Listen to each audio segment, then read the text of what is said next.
El aire tiembla, distorsionado por el calor. No es solo cálido, es una masa densa y pesada de gas incandescente que quema los pulmones con cada bocanada. El sol, un disco de cobre desvaído en un cielo polvoriento, inunda el paisaje con una luz implacable que no deja sombra alguna. La tierra bajo los pies es un mosaico de grietas tan profundas como las cicatrices en el rostro de un anciano. Parece que no ha visto una sola gota de agua en una eternidad. Cualquier sonido se ahoga en este silencio. No hay susurro de hojas, porque apenas hay hojas. Solo arbustos duros y espinosos, como marañas de alambre oxidado. De repente, la tierra vibra. Primero, de forma casi imperceptible. Luego, con más fuerza. No es un terremoto, son pisadas.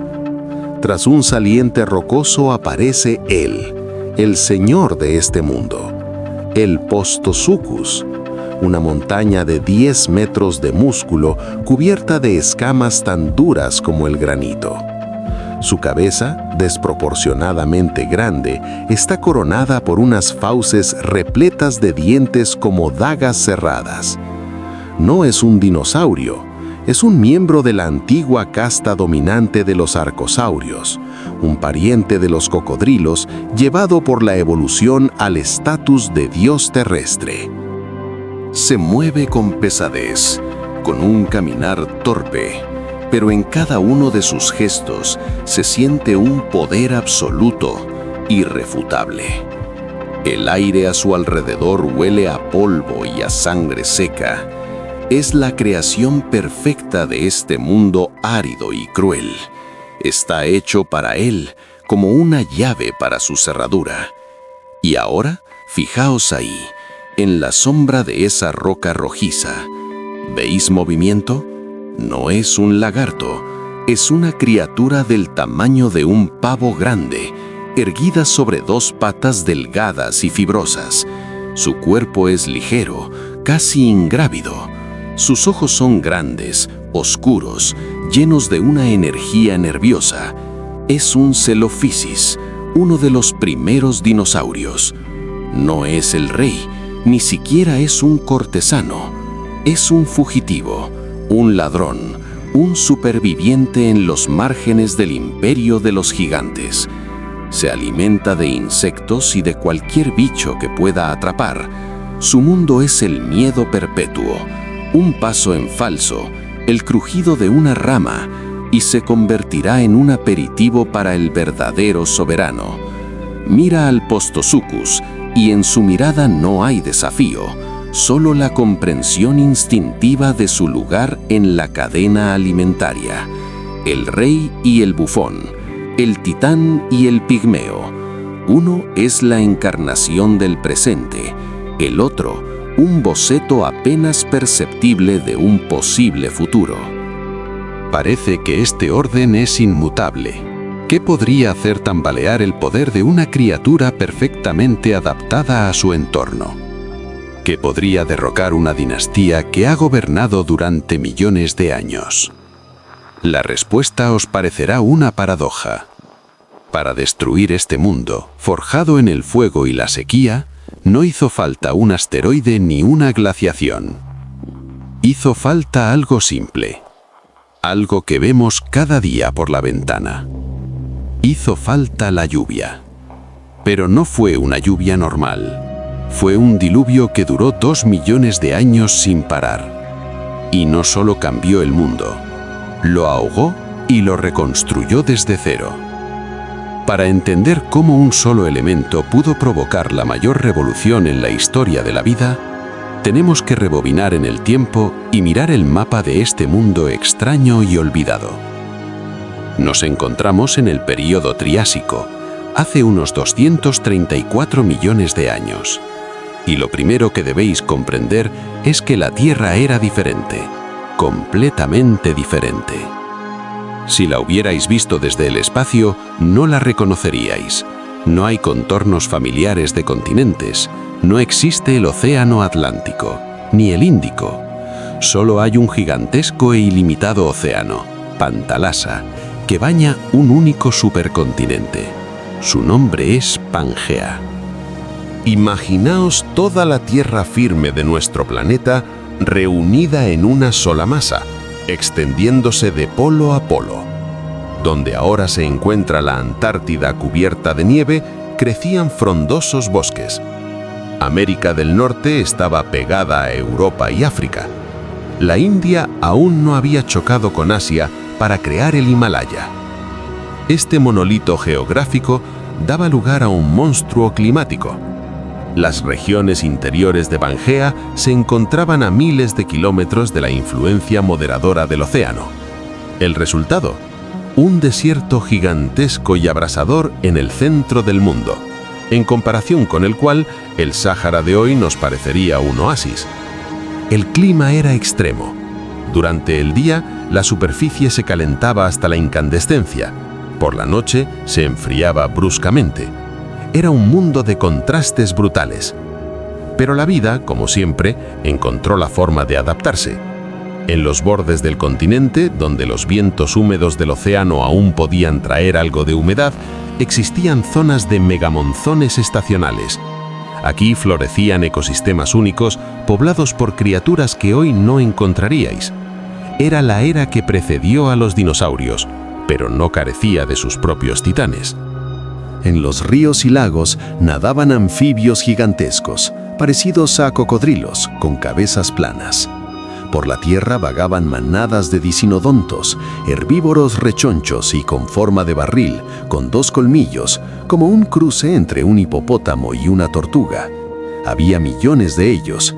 Eran los bisontes del Triásico.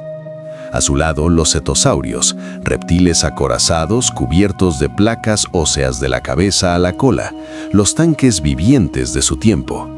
Y en la cima de esta pirámide estaban ellos, los rausiuquios, como ese Postosuchus que vimos, depredadores que dominaron el planeta mucho antes de que el tiranosaurio Rex fuera siquiera una idea evolutiva. Eran pesados, poderosos y estaban perfectamente adaptados para cazar presas lentas en las llanuras áridas. Todo este complejo sistema, toda esta biosfera, estaba afinada a un único ritmo: el ritmo de la aridez. Sus cuerpos, su metabolismo, sus métodos de caza y reproducción, todo estaba calibrado para un mundo donde el agua era un bien escaso. Las plantas de las que se alimentaban, helechos duros y cícadas, eran maestras de la supervivencia en condiciones de escasez de agua. Eran obras maestras de la evolución, creadas para un mundo que parecía eterno. Su único y fatal error fue creer que el mañana sería igual que el ayer. Pero en el otro extremo del supercontinente, en una cadena de islas volcánicas que un día se convertirían en la costa oeste de Canadá, la Tierra ya empezaba a temblar. Estaba despertando una fuerza capaz de reescribir las leyes de la física para todo un planeta. ¿Y dónde estaban los dinosaurios en este panorama? Ya existían. Los hallazgos paleontológicos muestran que los primeros y más primitivos dinosaurios aparecieron unos 10-15 millones de años antes de los eventos que describimos, pero no eran la fuerza dominante. Ocupaban nichos ecológicos modestos. Eran criaturas pequeñas y ágiles, en su mayoría bípedas, que se escondían a la sombra de los gigantes. Eran un experimento evolutivo, uno de tantos, y parecía que no tenían ninguna posibilidad en la lucha competitiva. Pero tenían varios ases bajo la manga, varias soluciones de ingeniería que en el viejo mundo eran simplemente útiles, pero que en el nuevo mundo que estaba a punto de nacer se convertirían en la clave del dominio mundial. Vamos a observarlos más de cerca. Primero, su postura. A diferencia de la mayoría de los reptiles de la época, cuyas patas se extendían hacia los lados, como en los lagartos o los cocodrilos, los dinosaurios mantenían las patas directamente debajo del cuerpo, como las aves o los mamíferos. Esto no es un simple detalle, es una ventaja fundamental.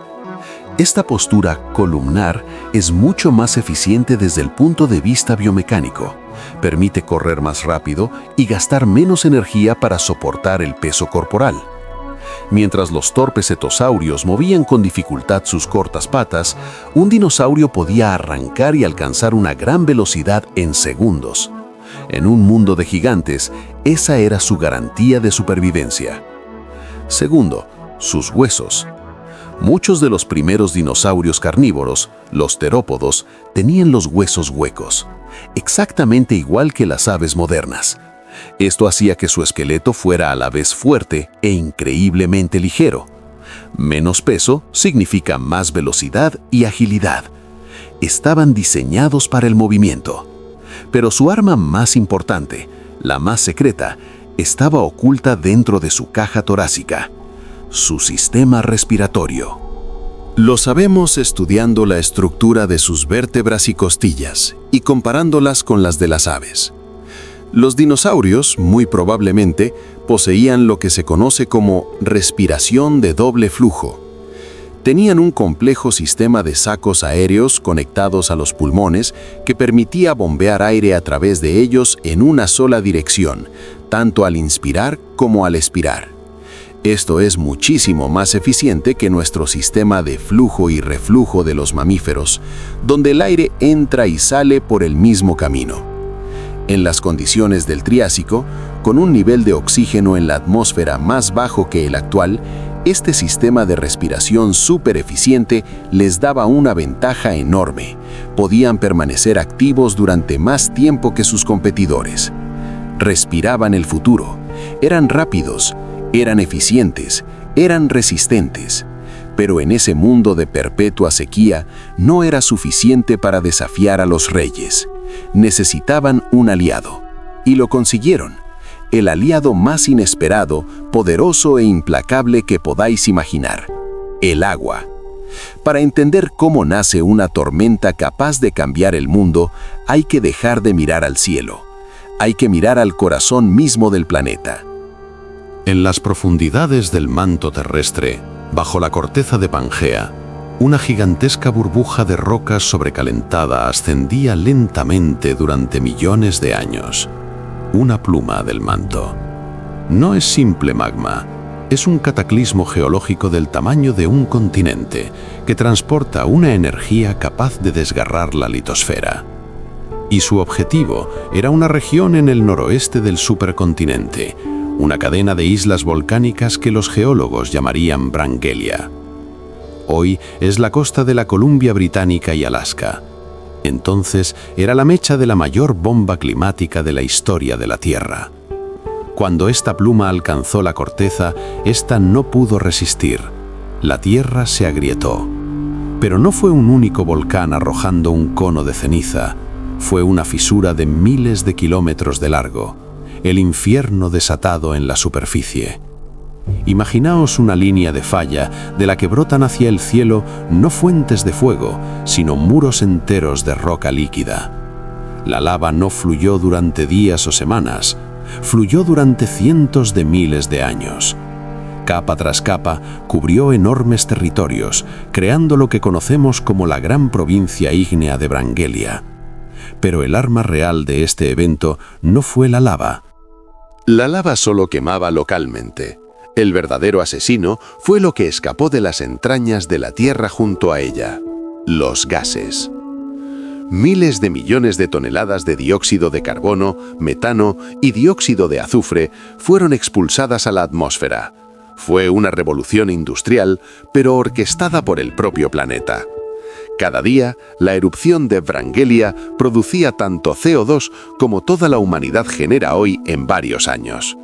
La atmósfera de la Tierra comenzó a cambiar a nivel químico. Imaginaos que vais arropando el planeta lentamente con una manta invisible tras otra. El CO2 es el material perfecto para esa manta. Sus moléculas son transparentes a la luz solar, pero absorben y retienen eficazmente el calor que irradia la Tierra. Comenzó un efecto invernadero de una fuerza sin precedentes. La temperatura global empezó a subir. 1 grado, 2, 3, 5 grados Celsius de media en todo el planeta. Puede parecer poco, pero para la maquinaria climática global es el equivalente a un infarto. Los casquetes polares, que ya eran pequeños, desaparecieron por completo. Los glaciares de las montañas se derritieron. El nivel del mar subió. Pero lo más importante estaba ocurriendo en el propio océano. El gran Pantalasa, que ocupaba 2/3 de la superficie del planeta, comenzó a calentarse. Era una caldera gigantesca puesta a fuego lento. Y cuanto más cálida está el agua, más rápido se evapora. El aire sobre el océano se saturó de humedad hasta el límite. Se volvió denso, pesado, casi tangible. La atmósfera misma se convirtió en un gigantesco baño de vapor. Este aire húmedo, impulsado por los vientos globales, se dirigió hacia el centro de Pangea. Y el supercontinente, con su enorme desierto abrasador en el corazón, funcionaba como una aspiradora gigante. La Tierra al rojo vivo creaba una zona de presión ultra baja que succionaba las masas de aire húmedo del océano. Se habían creado todas las condiciones para la catástrofe. Toneladas de dióxido de carbono de los volcanes, un océano sobrecalentado que suministraba una cantidad infinita de vapor de agua, y un continente gigante que actuaba como punto de atracción. Era la tormenta perfecta, gestada durante millones de años. El cielo sobre Pangea se oscureció. El aire quedó suspendido en una espera pegajosa y asfixiante. Y entonces cayó la primera gota. No comenzó como una tormenta, comenzó como una liberación. Las primeras gotas, al caer sobre la tierra agrietada y ardiente, se evaporaban con un siseo antes de tocar la superficie. Pero cada vez eran más. El siseo se convirtió en un golpeteo sordo. El polvo, acumulado durante siglos, se pegó al suelo, y el aire, por primera vez en mucho tiempo, se volvió transparente. Los olores se agudizaron, el olor a piedra mojada, el olor a ozono. Para los animales, agotados por la sequía eterna, pudo parecer un milagro. Pero el milagro no terminaba. La lluvia arreciaba. Los hilos de agua se convirtieron en torrentes. El cielo pasó de gris a negro, surcado por relámpagos que no cesaban ni un segundo.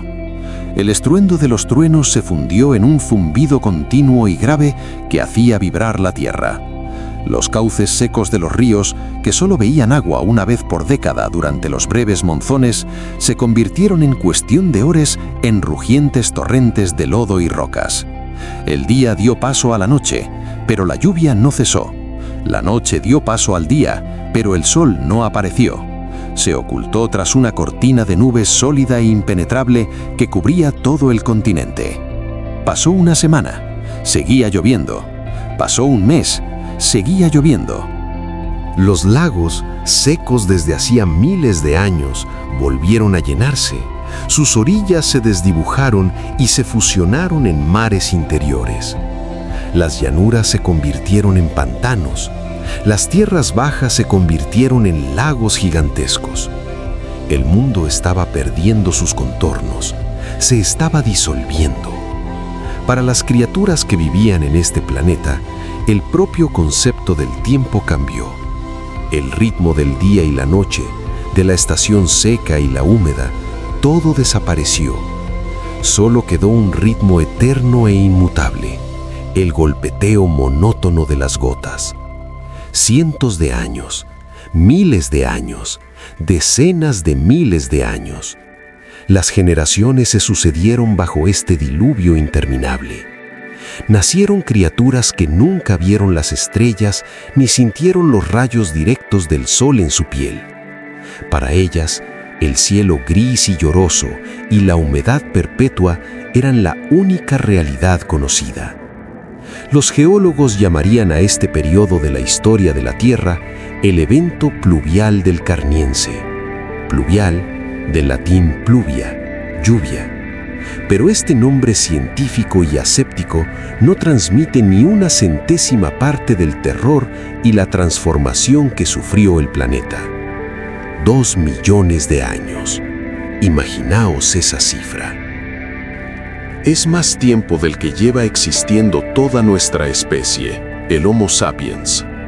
Fue tiempo suficiente para que la erosión cambiara la faz de las montañas, para que los ríos tallaran nuevos cañones, para arrastrar gigatoneladas de sedimentos al océano. Pangea se estaba pudriendo en vida. El mundo construido sobre la aridez fue ahogado, y con él se ahogaban sus reyes. Para los dicinodontos, aquellos numerosos herbívoros parecidos a hipopótamos, el principio del fin estuvo relacionado con la comida. Las plantas que constituían su dieta, cícadas resistentes a la sequía, helechos con semilla, no estaban adaptadas a la humedad perpetua. Sus sistemas de raíces, diseñados para buscar agua en las profundidades, comenzaron a pudrirse en el suelo anegado. Bosques enteros que alimentaban a manadas de millones de individuos se extinguieron en pocas generaciones.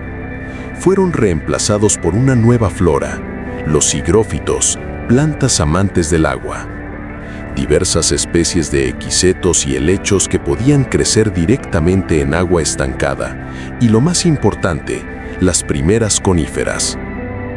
Pero para el sistema digestivo de los dicinodontos, adaptado a la vieja y dura vegetación, estas nuevas plantas eran veneno.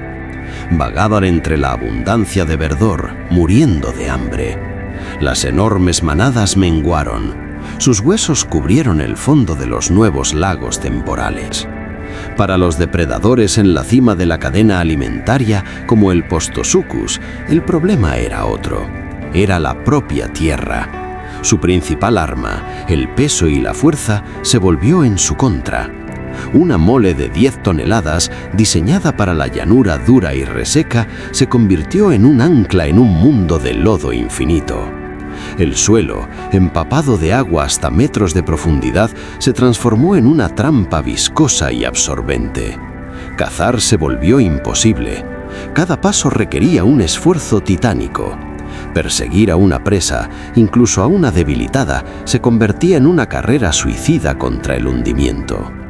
Encontramos sus restos en los sedimentos de ese periodo, esqueletos gigantescos, congelados en posturas antinaturales, a menudo sin marcas de dientes de otros depredadores. No fueron cazados, simplemente se quedaron atascados. Imaginaos la agonía de un gigante así.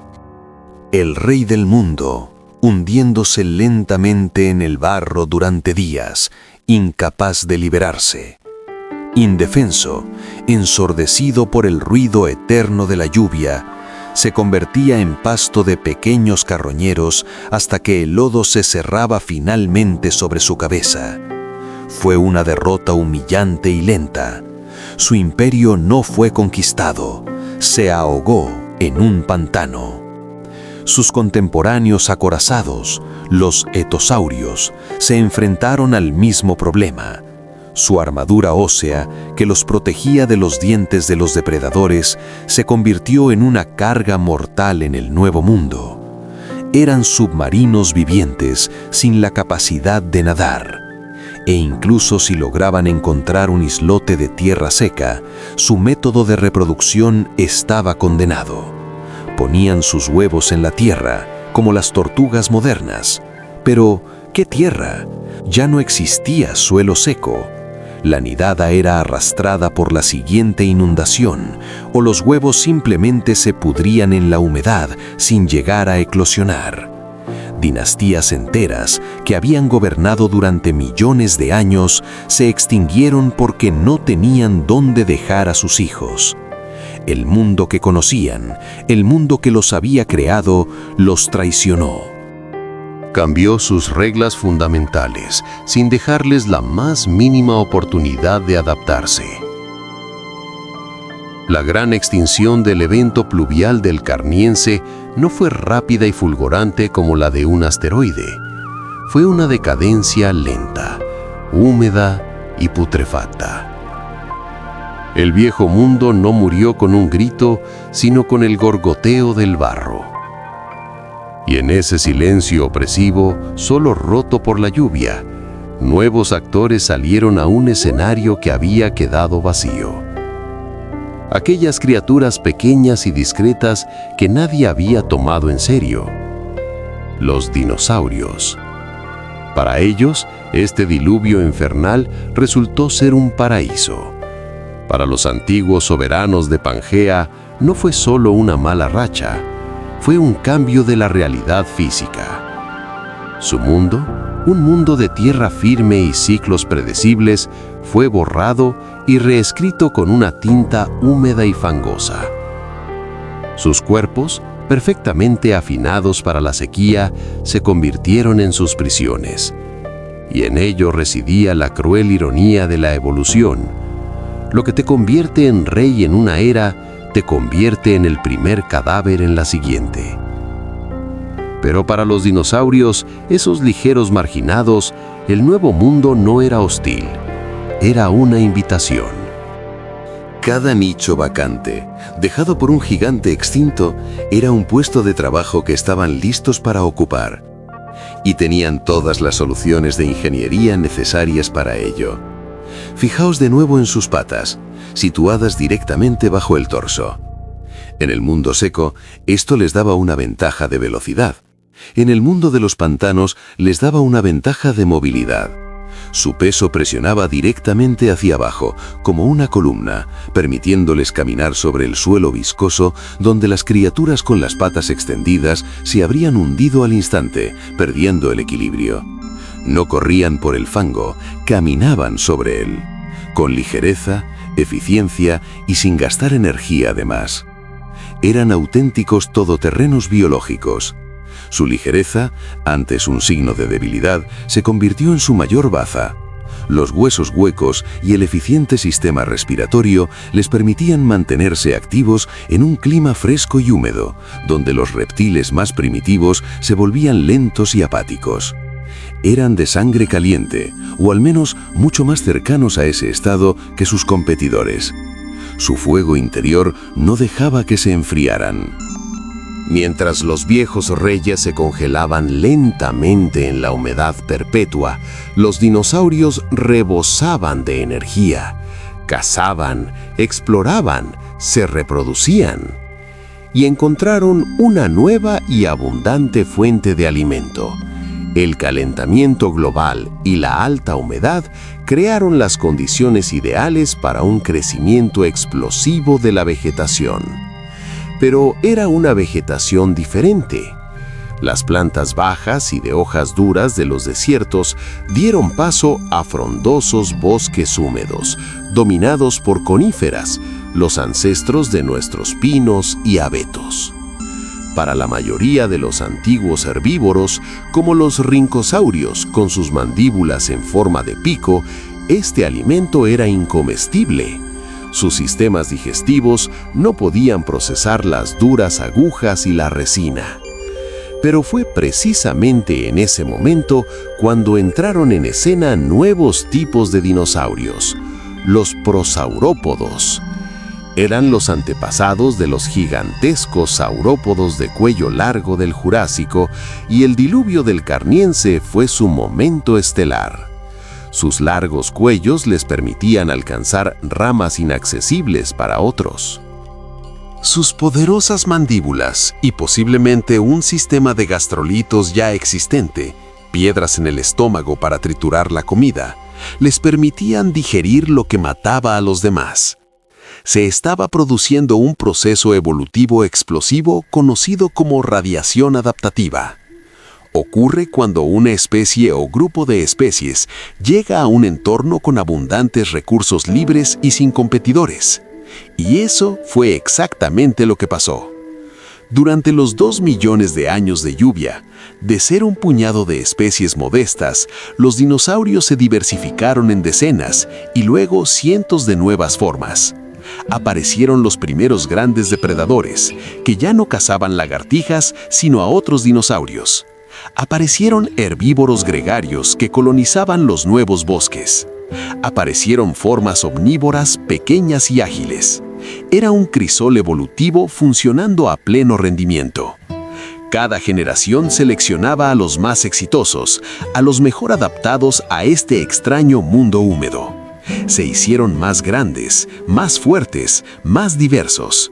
Su dominio crecía con cada siglo de lluvia incesante. No solo sobrevivieron, prosperaron. No conquistaron el mundo a sangre y fuego, sino con el paso silencioso sobre el fango pegajoso, el crujido de las coníferas entre sus dientes y la confianza de las criaturas que estuvieron en el lugar adecuado, en el momento adecuado. El viejo mundo había muerto para siempre. El nuevo mundo, el mundo de los dinosaurios, había nacido, bañado por un diluvio de 2 millones de años. Y ahora les pertenecía por completo. Esta grandiosa historia, que parece un mito de la creación, suena demasiado increíble para ser verdad. Un gran diluvio que duró 2 millones de años.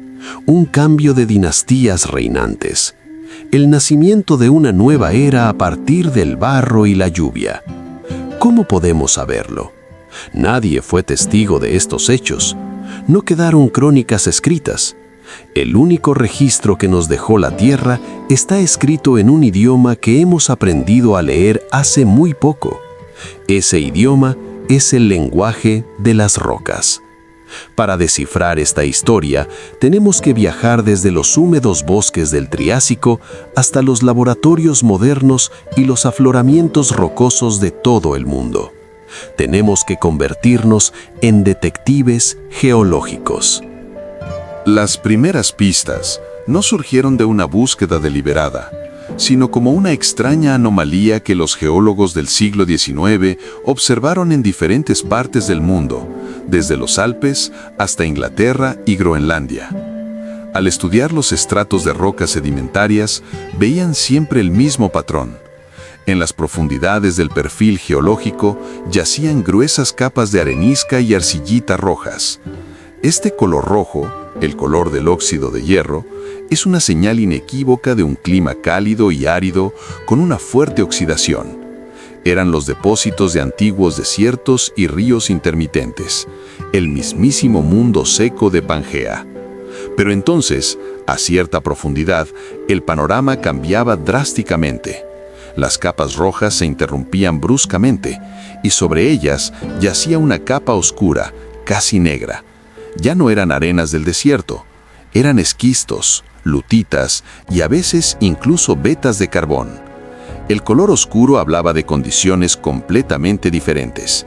Indicaba una abundancia de materia orgánica, plantas en descomposición y una falta de oxígeno.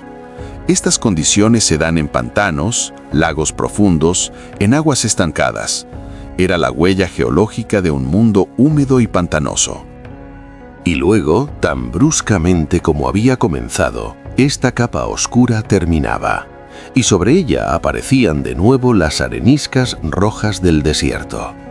Era como una especie de sándwich oscuro en mitad de un grueso libro de páginas rojas. Los geólogos llamaron a esta formación de diferentes maneras en distintos lugares, pero la esencia era la misma. Durante un tiempo, el planeta había cambiado radicalmente su clima de seco a húmedo y luego de vuelta a seco. Esa fue la primera y principal prueba del evento pluvial del Carniense. Pero ¿cuándo ocurrió exactamente y cuánto duró? La respuesta la dieron los fósiles. Los paleontólogos se dieron cuenta de que en las rocas, justo debajo de la capa oscura, abundaban los restos de la fauna típica del Triásico: difinodontos, rincosaurios, etosaurios. Pero en la propia capa oscura, y especialmente por encima de ella, estos grupos desaparecen por completo, o se vuelven extremadamente raros. En cambio, es aquí donde se produce una verdadera explosión en la diversidad y número de dinosaurios. Los huesos de dinosaurios, hallazgos raros en las capas inferiores y secas, de repente se vuelven comunes. Era la prueba irrefutable. La crisis climática, grabada en la piedra, coincidió con el gran cambio de poder en el reino animal. Las tecnologías modernas nos han permitido mirar aún más a fondo. Los geoquímicos, al analizar la composición isotópica del carbono en estas rocas, vieron las huellas de una emisión masiva de CO2 de origen volcánico, lo que señalaba con precisión la causa del calentamiento, las erupciones de la gran provincia ígnea de Wrangélia. Otros científicos estudiaron los minerales de arcilla en la capa húmeda y encontraron un alto contenido de kaolinita. Este mineral se forma como resultado de una intensa meteorización química de las rocas bajo un ambiente cálido y muy húmedo, una especie de putrefacción geológica. Su presencia era una prueba directa de una era de lluvias ácidas incesantes. Pero quizás la prueba más poética provino de gotas de ámbar encontradas en sedimentos de ese periodo en los Alpes italianos. El ámbar es resina fosilizada de coníferas, las mismas que reemplazaron a la antigua flora. Dentro de algunas muestras, como en diminutas máquinas del tiempo, se conservaban burbujas de aire antiguo. El análisis de estas burbujas y de los isótopos del agua atrapada en la resina lo confirmó. La atmósfera de aquella época estaba sobresaturada de humedad. No es que supongamos que llovió, es que tenemos su huella química sellada en resina hace 232 millones de años. Paso a paso, pista a pista, desde diferentes campos de la ciencia, paleontología, geoquímica, sedimentología, los científicos reconstruyeron la imagen de este increíble evento. La historia, que parecía fantástica, resultó ser una realidad geológica rigurosamente documentada. Las rocas no mienten, simplemente esperan a que alguien pueda leer su historia. Comprendimos que la lluvia existió, comprendimos por qué empezó, pero quedaba la última pregunta: ¿por qué paró? Nada dura para siempre, ni siquiera una lluvia de 2 millones de años. La actividad volcánica que generó este cataclismo no podía continuar indefinidamente. La ploma del manto bajo Wrangélia agotó su energía con el tiempo. Las gigantescas fisuras en la corteza terrestre comenzaron a enfriarse y cerrarse. El flujo de dióxido de carbono a la atmósfera se ralentizó y finalmente cesó casi por completo. La bomba climática dejó de recibir nuevo combustible. Pero la mera detención de las emisiones no podía devolver el clima a la normalidad al instante. Ya se habían acumulado gigatoneladas de CO2 en la atmósfera. El planeta necesitaba un mecanismo que pudiera limpiar el aire, irónicamente, ese mecanismo fue creado por la propia lluvia. En primer lugar, la nueva y exuberante vegetación, especialmente los bosques de coníferas, se convirtió en una bomba gigante que extraía el dióxido de carbono de la atmósfera mediante la fotosíntesis y lo convertía en madera. En segundo lugar, las mismas lluvias ácidas que acabaron con la flora antigua aceleraron el proceso de meteorización química de las rocas de silicato en la superficie. Este complejo proceso geoquímico fija eficazmente el CO2 atmosférico y finalmente lo transporta al océano, donde se entierra en forma de sedimentos de carbonato. El planeta empezó a curarse a sí mismo.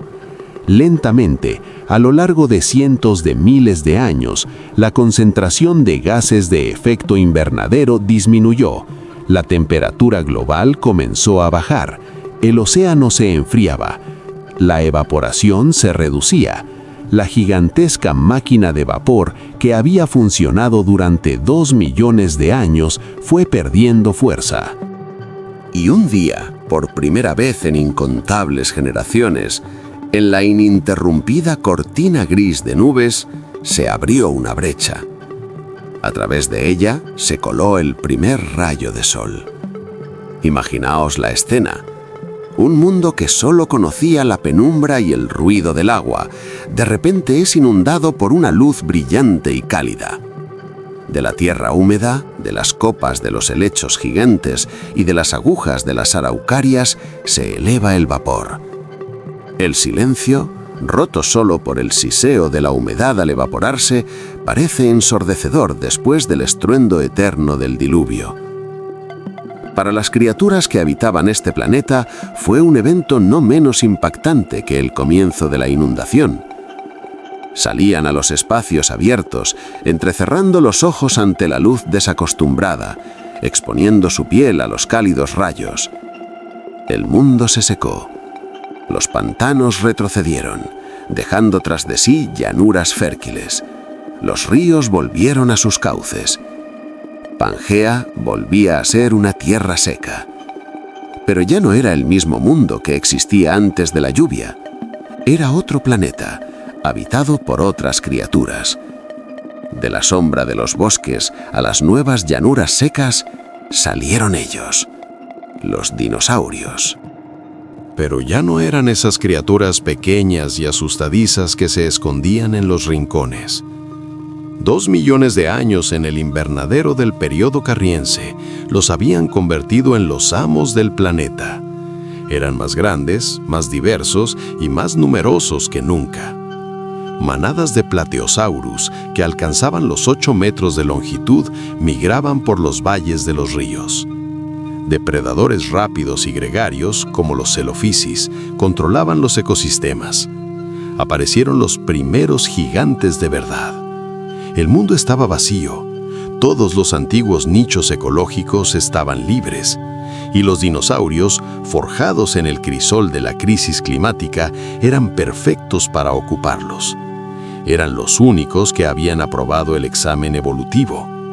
El evento pluvial del Carniense no solo impulsó su desarrollo, fue el filtro que eliminó a todos sus competidores y les entregó un planeta entero para su uso y disfrute. Si no hubiera sido por esta lluvia, la historia de la vida habría seguido un camino completamente diferente. Quizás el mundo estaría gobernado por los descendientes de los cocodrilos. Quizás la evolución de los mamíferos habría sido más rápida. Pero el mundo que conocemos por los libros y las películas, el mundo de los estegosaurios, los triceratops y los tiranosaurios, nunca habría existido. Toda su era de 150 millones de años se construyó sobre los cimientos puestos por este gran diluvio. Cada gigante del Jurásico le debe su existencia a las gotas de lluvia que cayeron en el Triásico. La historia de la Tierra no es una línea de progreso suave y recta, es una serie de catástrofes y revoluciones, donde las reglas del juego pueden cambiar en cualquier momento. El evento pluvial del Carniense es uno de los ejemplos más claros de esta ley. Nos enseña que el dominio es un estado temporal, un equilibrio frágil que puede ser roto por fuerzas que están mucho más allá del control de los seres vivos. Volcanes latentes bajo la corteza cambiaron la química de la atmósfera. La atmósfera alterada cambió el clima. El clima alterado destruyó el viejo mundo y creó uno nuevo. Es una gigantesca cadena de causa y efecto que se extiende a lo largo de millones de años. Y en esta historia vemos otra lección, más relevante para nosotros. Vemos cuán sensible es nuestro planeta a los cambios en la composición de la atmósfera. El mismo mecanismo, la emisión masiva de dióxido de carbono, que causó el calentamiento y el diluvio hace 232 millones de años, está siendo activado hoy por nuestra civilización. Por supuesto, las escalas y las velocidades aún no son comparables, pero la física del proceso sigue siendo la misma.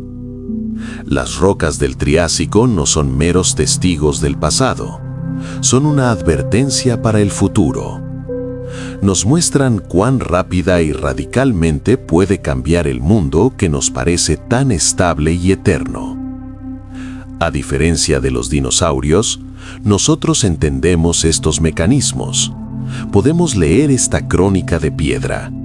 Y esa es nuestra principal diferencia y quizás nuestra única oportunidad. La historia del diluvio del Carniense no es solo un relato sobre animales extintos, es la historia del nacimiento de un mundo, el mundo de los dinosaurios, cuyo legado aún vive en cada pájaro que surca el cielo. Es la historia de cómo un elemento, el agua, puede ser a la vez asesino y creador. Borró una realidad para que en su lugar pudiera crecer otra. Y al mirar los fósiles de esa época, comprendemos que nuestra propia historia, la historia de la humanidad, es solo una pequeña onda en la superficie de un océano de tiempo insondable. Y en ese océano, las lluvias que duran millones de años son solo una de tantas maravillas. ¿Qué especie creéis que dominaría el planeta hoy si esta lluvia nunca hubiera existido y la evolución hubiera seguido otro camino? Dejad vuestras teorías más audaces en los comentarios. Si este viaje al pasado profundo de la Tierra os ha impresionado, dadle a me gusta. Vuestro apoyo nos ayuda a descifrar los siguientes capítulos en el gran libro de la historia de nuestro planeta. Y por supuesto, suscribíos al canal para no perderos la próxima expedición. Nos quedan 4.500 millones de años de historias increíbles por delante. Cuidad vuestro planeta, está escribiendo su historia ahora mismo.